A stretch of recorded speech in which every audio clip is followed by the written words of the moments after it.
Olá, meu amigo, olá, minha amiga. Vamos agora bater um pouquinho na matéria de processo penal.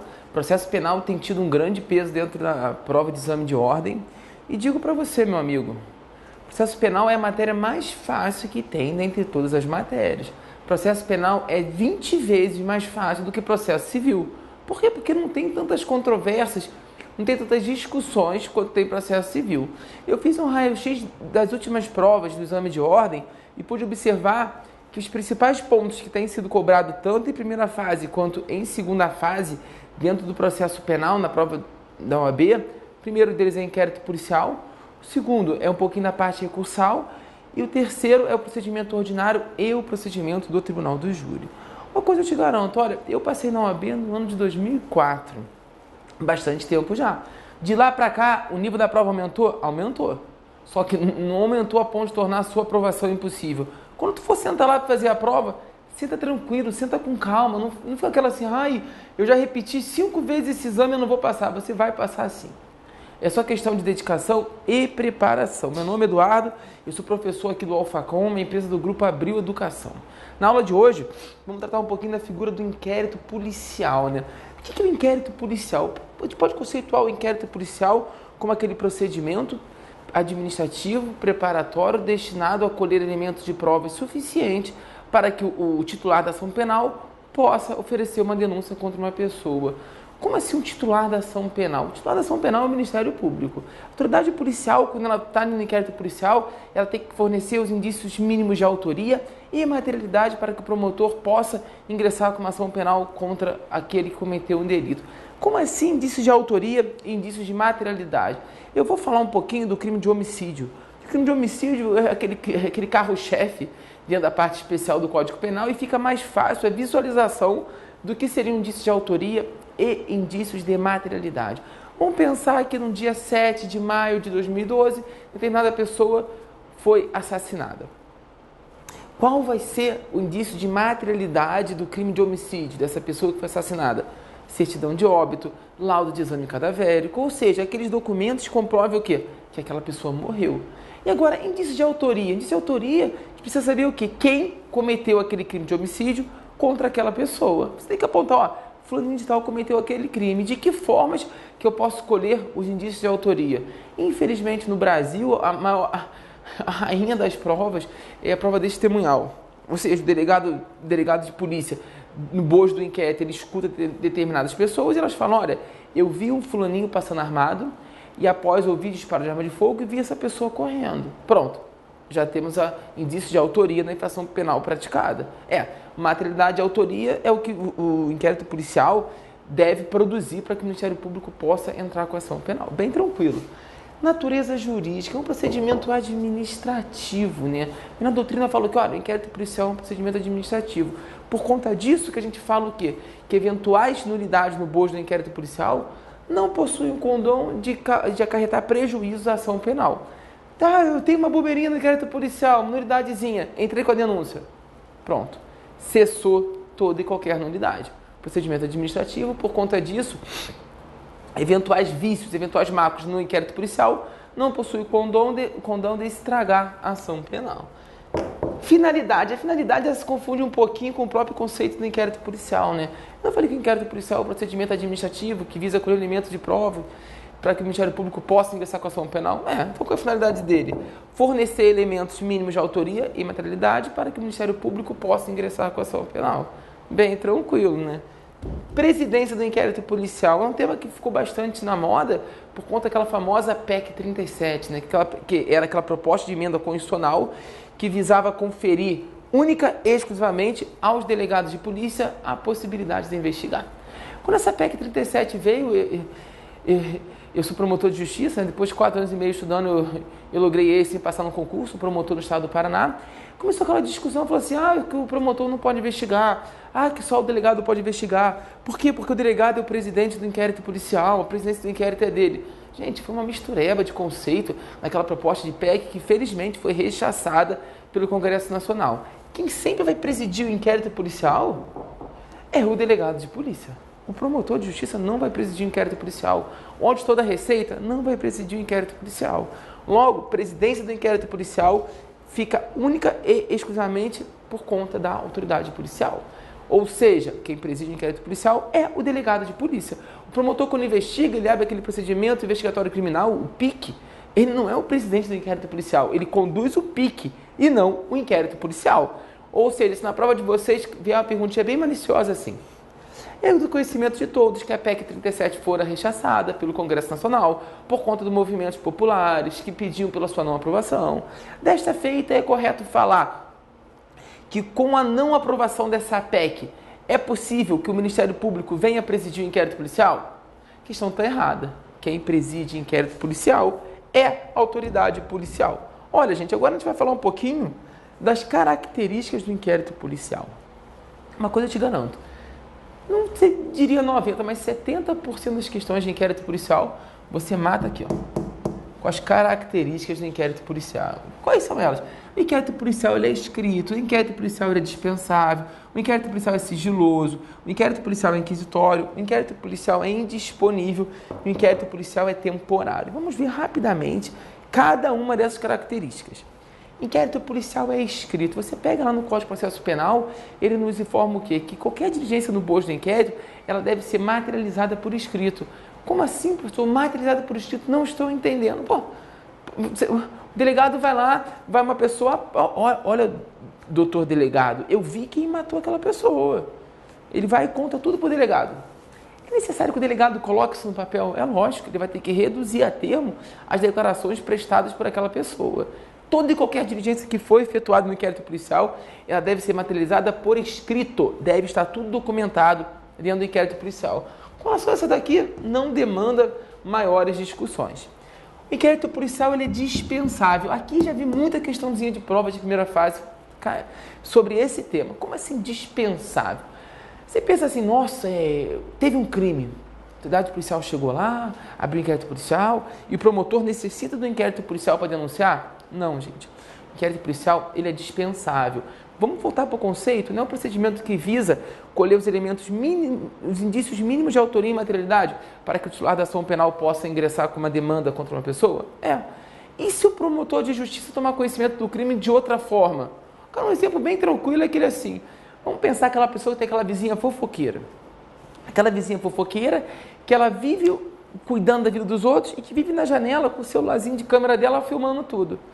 Vamos supor que um dia ela deu uma pseudo-sorte, no que ela estava filmando lá, um casal discutindo, até então, tão somente um gritava com o outro, não tinha nenhum crime ali acontecendo.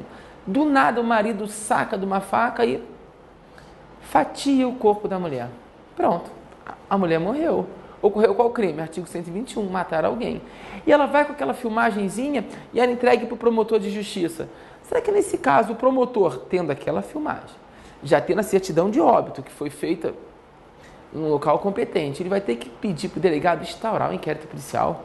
Meu Deus do céu, ele tem uma gravação mostrando que determinada pessoa matou a sua esposa, a forma pela qual ocorreu, ele vai precisar que você instaure o inquérito policial? Não. Por isso que a gente fala que o inquérito policial ele é dispensável, na medida que se o Ministério Público tomar conhecimento do crime e tiver os elementos necessários para ingressar com a ação penal, não vai ser necessário a instauração de um inquérito policial. Ou seja, o inquérito policial ele é dispensável, não é indispensável para o oferecimento da ação penal. Uma característica do inquérito policial aqui que é muito relevante para vocês que vão tirar a carteira de advogado agora, é com relação ao sigilo dentro do inquérito policial. Olha, antes da Constituição de 88, eu posso afirmar para vocês que o inquérito policial ele era sigiloso. Como assim sigiloso? Que aquela pessoa que estava sendo investigada, ela não tinha o menor contato com o inquérito. Ela não podia ter acesso às peças do inquérito policial. Ela não podia tomar conhecimento do que estava acontecendo contra ela. Isso perdurou durante muito tempo e começou uma discussão se o advogado teria ou não acesso. Começou para ser bem preciso, aquelas grandes operações da Polícia Federal, em que os advogados tentavam ter acesso aos autos e os delegados de Polícia Federal não davam esse acesso aos advogados. Essa questão chegou no Supremo Tribunal Federal e o Supremo Tribunal Federal, se valendo do Instituto da súmula vinculante, que é aquela súmula que vincula a todo mundo, não tem isso, é simulado o assunto, ela vincula aos órgãos da administração pública. Ele falou o quê? Que o advogado ele pode ter inquérito às provas que já estiverem juntadas ao inquérito policial. Ou seja, sigilo no inquérito policial foi mitigado pela súmula 14 do Supremo Tribunal Federal, a qual conferiu aos advogados o poder de ter contato com as provas colhidas no bojo do inquérito policial. Mas digo uma coisa, então somente as provas que já tenham sido juntadas. Uma questão de prova que eu vi, dizia assim, está tendo uma escuta telefônica, e a escuta telefônica, para quem não sabe, ela não corre dentro do inquérito, ela corre em autos apartados. E a escuta estava correndo, e o advogado lá desconfiava que tinha uma escuta contra o cliente dele, ele queria ter acesso a essa escuta aqui, no período de tempo que ela estava correndo. O advogado vai ter acesso a essa escuta? Não. Ele só vai ter acesso às provas que já forem juntadas ao inquérito policial. Quando você finda essa escuta daqui, quando terminou o prazo de 15 dias, que foi no programa mais 15, você vai ter que juntar essa escuta aqui no inquérito. Nesse momento, sim, que o advogado poderá ter acesso ao inquérito policial. Outra coisa, inquisitório. Como assim inquérito policial é inquisitório? Quando a gente fala que inquérito policial é inquisitório, a gente está querendo afirmar que é um tipo de procedimento que não teria muito contraditório para a defesa, que tão somente o Estado, na pessoa do delegado, produziria algumas provas em desfavor do acusado. Isso aqui também foi mitigado com a Constituição de 88.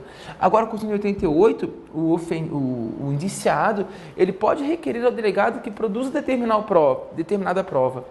A melhor doutrina, e coloca como uma da condição da ação na ação penal, a famosa justa causa, né? O que é justa causa? Justa causa é que você não pode entrar com uma ação penal temerária contra uma pessoa. Você imagina assim, você acha mesmo que uma ação penal, quando uma pessoa que é sabidamente inocente, não acaba com a vida dela? Imagina um crime sexual, que você entra com uma ação penal e o cara fala assim, não, eu sou inocente, eu vou provar em juízo que eu não fiz nada. Pelo amor de Deus, vamos evitar esse desgaste emocional a qualquer pessoa que não cometeu nada. Por isso que a gente fala o quê? Que essa inquisitoriedade do inquérito policial, ela foi mitigada na Constituição de 88. Agora, é possível sim que o indiciado postule que o delegado produza alguma prova que vai lhe favorecer. Vou dar um exemplo muito claro. Determinada pessoa foi acusada de crime sexual. Ele fala o seguinte, olha, esse crime sexual foi cometido na cidade de Macaé, no estado do Rio de Janeiro. Macaé fica a uns 200 quilômetros do Rio. Ele fala assim, olha, eu não tenho como ter cometido esse crime em Macaé no dia 7 de agosto de 2013. Por quê? Porque nesse dia eu era o palestrante de um congresso lá no Amazonas. O delegado fala, meu amigo, isso todo mundo fala, você quer criar um álibi para você.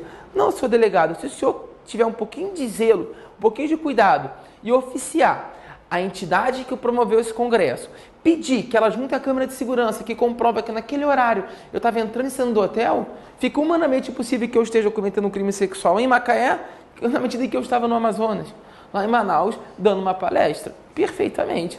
O indiciado pode requerer, isso o indiciado fez, a autoridade policial vai produzir aquela prova e ele vai poder mostrar o quê? Que ele é inocente. E aqui a gente vai chegar lá. Inquérito policial é indisponível. Nesse exemplo que eu dei para vocês, que o delegado viu, ele fez aquela diligência que o indiciado pediu, ele, por conta própria, ele pode desistir daquele inquérito policial? Ele pode arquivar? Gente, é aí que a maioria das pessoas cometem erros e perdem pontos bobos. Às vezes um pontinho, ele é bem importante. Funciona assim, não é o delegado de polícia que arquiva o inquérito policial, de maneira nenhuma. A autoridade policial, ela conduz o inquérito até o final. O que conclui o inquérito policial é o relatório. Nesse relatório ela fala, olha, comecei o inquérito policial para apurar um crime sexual, no começo do inquérito a vítima veio aqui e falou que foi abusada por tal pessoa, ao ser ouvida essa pessoa pela qual a vítima apontou, esta informou que estava em outro estado da federação no momento do crime, eu, delegado, fiz uma diligência e nisso eu comprovei que efetivamente ela estava naquele lugar. Isso exposto, entendo que não ocorreu o crime. Ele faz esse relatório, que é a conclusão do inquérito policial, e esse inquérito tem que ser remetido a quem? Ao titular da ação penal, que é o Ministério Público. O Ministério Público olha e fala, tem razão. Essa prova é cabal de que o crime não aconteceu. Nesse caso, o promotor de justiça e não o delegado, tendo visto que o inquérito é indisponível, ele promove o arquivamento do inquérito policial. E o promotor promove esse arquivamento e o Poder Judiciário homologa ou não o arquivamento do inquérito policial. Por isso que a gente fala que o inquérito policial é indisponível. O delegado não pode dispor dele, ele não pode pensar assim, me convenci que não teve crime, vou desistir. Não. Isso não pode acontecer. O inquérito policial ele é indisponível. Uma outra característica do inquérito policial é que o inquérito policial é temporário. Como assim temporário? O inquérito policial ele não pode se perpetuar no tempo. Ah, professor, outro dia eu vi que tem crime de 98 que tem inquérito policial aberto. Gente, a realidade do Brasil é morosidade. Só que o Código de Processo Penal ele prevê um prazo para conclusão do inquérito policial. Ah, esse prazo não é cumprido. Gente, o Código prevê um prazo para o inquérito ser concluído. A gente fala que o inquérito é temporário. Outra coisa que eu garanto para vocês está no nosso material de apoio. Acho que metade das questões, eu falei que 70% são as características. Umas 30 questões, não metade, mas 30 questões querem saber o quê? Se o candidato tem conhecimento de qual é o prazo para a conclusão do inquérito policial. Aí você vai observar no material que na Justiça Estadual tem um prazo, na Federal tem outro, na Lei de Drogas tem outro, enfim. Decore os prazos então, materiais que vão garantir bons pontos. Pontos esses que vão conduzi-los à sua aprovação. Perfeito. Vimos as características todas, agora vamos às formas de instauração do inquérito policial. Quando eu falo de forma de instauração do inquérito policial, é necessário primeiro que o candidato tenha o seguinte conhecimento. Nós temos mais um tipo de ação penal. As três mais comuns que tem, não vou entrar na discussão se são 4, 5 ou 6 espécies. Vou falar das três mais comuns. Ação penal privada, ação penal pública condicionada à apresentação e ação penal pública incondicionada. Ação penal privada, o maior exemplo que tem é no crime de injúria. Ai, o fulaninho chamou a mulher de gorda. Meu Deus do céu. Isso não é uma mera injúria, isso é uma tortura, estou brincando. O crime de injúria é ação penal privada. A parte interessada, a vítima, tem que entrar com uma queixa-crime contra a pessoa. Na ação penal privada, não é o promotor que vai deflagrar a ação penal. O promotor vai atuar como custos legis dessa ação penal, mas a própria ofendida vai ter que constituir um advogado, olha aí, oportunidade de ganhar dinheiro, está com uma queixa-crime. Entrar com essa queixa-crime quando aquela pessoa cometeu o crime. Por sua vez, tem uma ação penal pública, a qual se divide em condicionada e incondicionada. Na condicionada, o Estado ele se importa um pouco com a vontade da pessoa, né? Que se a vítima não representar, falta ao Ministério Público uma condição de procedibilidade para ingressar com a ação penal. O maior exemplo de ação penal pública condicionada é da lesão corporal de natureza leve. Se a vítima não manifestar a vontade de representar contra a pessoa, o promotor não pode fazer nada. Por sua vez, temos a incondicionada, que é aquela o quê? Que pouco me importa a vontade da vítima. Você imagina assim, a vítima foi assaltada, mas ela fala, olha, eu tenho muito dinheiro. Eu tenho muito dinheiro. Eu sou milionário, eu tenho dinheiro demais na conta. Eu não ligo de ser assaltada porque eu tenho muito dinheiro. Eu até acho legal, porque o assaltante é cagado de feio demais da conta, e quando ele com esse dinheiro ele pode fazer uma plástica. Será que o Estado vai se preocupar com a vontade da vítima? Não. O Estado quer combater o crime de roubo. Essa ação penal, ela não necessita o quê? De vontade da vítima para que o promotor possa entrar com a ação. Ela é incondicionada. Tá, vista essa breve revisãozinha das ações penais, eu falo para você o quê? Na ação penal privada e na ação penal pública condicionada, o delegado não pode iniciar de imediato o inquérito policial. Ele necessita o quê? Que a vítima manifeste a sua vontade de que ele entre de que ele investigue esse crime. Diverso da ação penal pública incondicionada. Aqui, o delegado ele é obrigado a instaurar um inquérito policial. A instauração ela tem que ser imediata, ou seja, privada e pública condicionada necessita da vontade da vítima. Incondicionada não necessita da vontade da vítima para a instauração do inquérito policial. E na incondicionada, eu posso garantir para vocês que esse inquérito pode ser instaurado de ofício, mediante requisição, requerimento, auto de prisão em flagrante e delatio criminis. Como assim de ofício? O delegado de polícia tomou conhecimento do crime, olha, ontem aconteceu um roubo. Ele vai, mediante portaria, ele inaugura um inquérito policial. Mediante requisição, aqui é a requisição do Ministério Público e do Poder Judiciário. Aqui o delegado ele é obrigado a instaurar um inquérito policial. Requerimento da vítima. A vítima fala assim, olha, senhor delegado, eu fui assaltado ontem. Ele é obrigado a instaurar? Uns entendem que não. Outros entendem que sim. E quando a decisão do delegado que não está no inquérito policial, é recurso para o chefe de polícia. Auto de prisão em flagrante. Pô, a polícia militar chegou com 2 pessoas presas. Olha, foram pegas roubando ali o cara da padaria. O delegado necessariamente vai instaurar um inquérito policial mediante auto de prisão em flagrante. Delatio criminis. Delatio criminis é quando alguém do povo vai e leva ao conhecimento da autoridade policial a ocorrência de um crime. Aqui se pergunta se a delatio criminis anônima poderia ou não dar ensejo à instauração do inquérito policial. Como assim delatio criminis anônima? A pessoa liga e fala assim, ó, o Ricardo, que mora lá em Cascavel, ele cometeu um crime. Quem está falando? Não quero me identificar. Eu sei que ele cometeu um crime e ele guarda o produto do furto lá perto da região do lago. E desliga. Nesse caso, o delegado de polícia poderia instaurar inquérito policial com uma denúncia anônima? O STF entende que não. Que antes de entrar no inquérito policial, o delegado vai ter que efetuar diligências visando a comprovar o quê? A veracidade ou não dessa informação. Bem tranquilo, vimos aqui as formas de instauração do inquérito policial. Agora eu vou falar um pouquinho para vocês do indiciamento. Do indiciamento. Como assim indiciamento? Funciona assim, é mais uma questão de terminologia do nome que a gente dá à pessoa. Eu nunca cometi um crime. Agora, se eu cometo o crime e o delegado instaura o inquérito policial, a partir do momento em que ocorre meu interrogatório e indiciamento, eu passo a ser indiciado. Indiciamento é o ato pelo qual o delegado indicia alguém pela prática de um crime. Esse indiciamento pode ser direto ou indireto. Como assim direto ou indireto? Vamos supor que a vítima do crime sexual falou que foi aquela pessoa que cometeu o crime e ela provou que foi ele. Será que o delegado... E essa pessoa vazou no mundo, meteu o pé. Como é que vai ser feito esse indiciamento? Vai ficar sem indiciar? Não. Vai ser feito um indiciamento indireto, ou seja, direto, quando a pessoa é ouvida dentro do inquérito policial. Indireto, quando a pessoa não pode ser ouvida dentro do inquérito policial por ter fugido ou por outro motivo qualquer. Bem tranquilo. Agora, incomunicabilidade da pessoa que está presa. Essa questão aqui tem que ser vista sob duas óticas. Uma, antes da Constituição de 88 e segunda, após a Constituição de 88. Você pega lá a Constituição de 88, aí tem o estado de sítio e o estado de defesa, que são situações extremamente excepcionais em que se admite o quê? Que haja uma restrição dos direitos e garantias individuais da pessoa. Nessas hipóteses daqui, se você for dar uma lidinha no texto constitucional, você vai observar o quê? Que nem durante o estado de sítio e nem durante o estado de defesa é possível que venha a ser decretada a incomunicabilidade do preso. Como assim? Eu não posso restringir o direito do preso ter acesso aos familiares e advogados durante o estado de sítio e estado de defesa, ou quais são hipóteses excepcionais em que a própria Constituição Federal admite o quê? Que os direitos e garantias do cidadão venham a ser o quê? Diminuídas. Então, a melhor doutrina entende, a qual eu me filio, que a incomunicabilidade do preso não subsiste mais após a Constituição da República Federativa do Brasil do ano de 88. Ou seja, na provinha de vocês, na fase cair assim, olha, com relação à incomunicabilidade, como fica hoje em dia? Você coloca assim, é necessário ser feito o paralelo. Antes da Constituição de 88, a maioria admitia, contudo após não tem como ser admitido mais.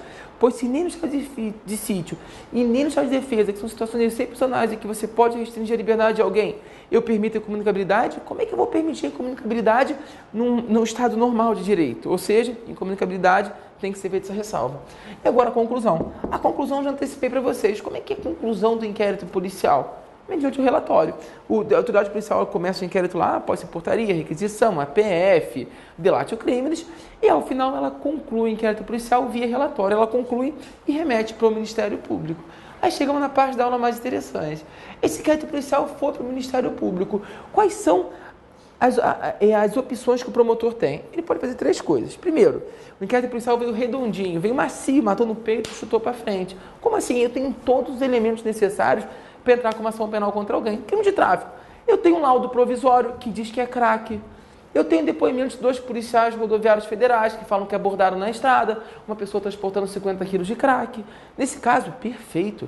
Eu posso entrar com uma denúncia contra a pessoa. Então, vamos supor, agora no crime de homicídio, vem o inquérito policial que fala, olha, fulaninho morreu.